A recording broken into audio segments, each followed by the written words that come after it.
Rotator cuff टेयर यानी कि कंधे की मांसपेशियों का टूट जाना, ये क्या होता है और ये क्यों होता है, आइए जानते हैं।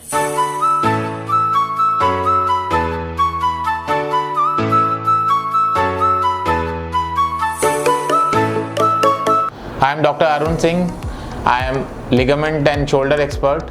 आज हम जानेंगे कंधे में होने वाली एक बहुत ही कॉमन प्रॉब्लम के बारे में, जिसे हम बोलते हैं रोटेटर कफ टेयर। हमारे कंधे के अंदर कुछ मांसपेशियां होती हैं जिसके अंदर अगर फटाव आ जाता है, जिसको हम मेडिकल टर्म में बोलते हैं रोटेटर कफ टेयर। रोटेटर कफ एक ग्रुप ऑफ मसल्स होती हैं जो हमारे कंधे को चारों तरफ से कवर करती हैं और हमारे कंधे का जो 360 डिग्री का मूवमेंट है वो करवाती हैं। तो बेसिकली ये 4 मसल्स होती हैं जिसे हम subscapularis, supraspinatus, infraspinatus and teres minor बोलते हैं। ये चारों मसल्स मिलके रोटेटर कफ बनाती हैं। ये हमारे शोल्डर जॉइंट को हमारे ऊपर वाली हड्डी, जिसे हम कॉलर बोन बोलते हैं, और हमारी पीछे वाली हड्डी जो स्कैपुला होती है, इसके साथ शोल्डर को कनेक्ट करती है। तो ये चारों ही मसल्स जो होती हैं, इनकी किसी भी मसल के अंदर टेयर हो जाना रोटेटर कफ टेयर होता है। तो ये क्यों होता है, आज हम जानेंगे। कंप्लीट यानी कि आपकी कोई भी मांसपेशी कंप्लीटली टॉर्न हो गई है, that is known as complete rotator cuff tear. ये क्यों होता है और किन लोगों में होता है? इसके होने के 4 मुख्य कारण होते हैं। पहला जो कारण होता है इंजरी, यानी कि आपके चोट लग जाना। स्पेशली अगर आप हाथ के बल अगर ऐसे आउटस्ट्रेच्ड हैंड पे गिर जाते हैं तो आपका जो रोटेटर कफ है वो स्ट्रेच हो जाता है। वो चाहे जवान हो, चाहे वो बूढ़े हों, किसी भी उम्र के अंदर ये इंजरी हो सकती है।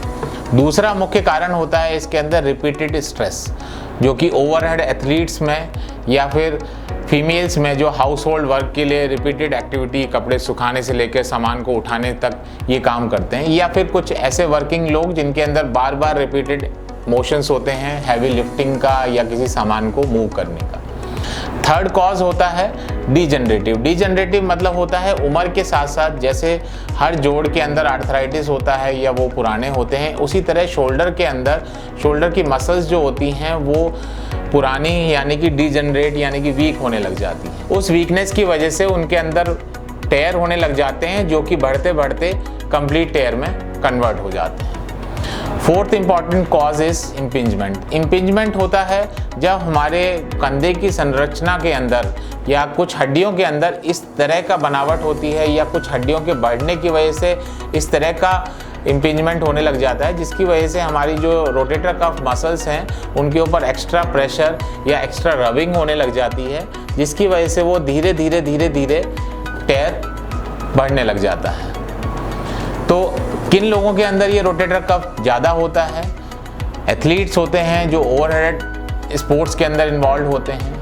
फीमेल्स स्पेशली 40s के बाद फीमेल्स के अंदर बहुत commonly muscle weakness, posture incorrect होने की वजह से और उनकी जो हाउस होल्ड एक्टिविटीज़ है उसकी वजह से बहुत बढ़ता है।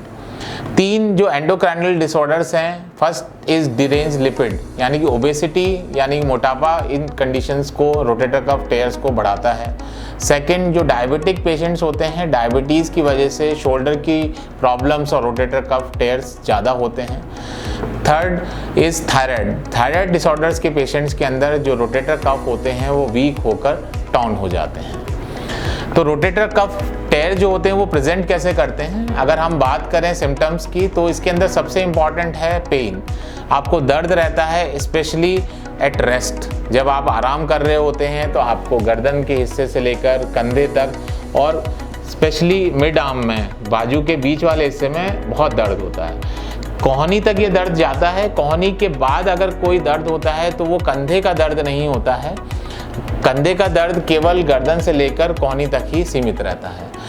ये दर्द आपको रात को ज़्यादा परेशान करते हैं, स्पेशली आप जब उस करवट लेकर सोते हैं जिसमें आपको रोटेटर कफ की दिक्कत होती है। दूसरा इम्पॉर्टेंट जो लक्षण होता है वो होता है आपके लिफ्टिंग में आपको पेन होना।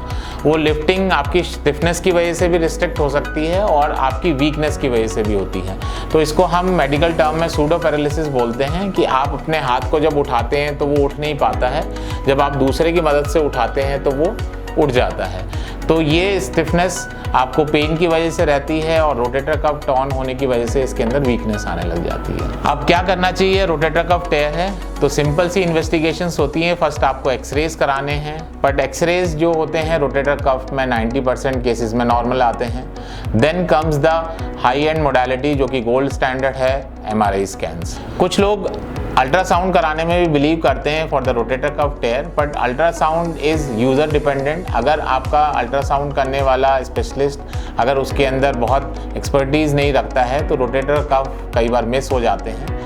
तो आपको कभी भी अगर ऐसा लगता है कि आप शोल्डर के पेन से या शोल्डर की तकलीफ से परेशान हैं तो अपने शोल्डर स्पेशलिस्ट को कंसल्ट करें और एक MRI स्कैन कराएं, जिससे आपको ये पता चले कि आपको स्टिफनेस है या फिर रोटेटर कफ टेयर है और आप राइट ट्रीटमेंट ले सकें। अगर आपको भी कंधे की कोई दिक्कत तकलीफ है तो आप अपने स्कैन्स, अपनी रिपोर्ट्स हमें शेयर कर सकते हैं। Keep watching our YouTube channel. Thank you so much.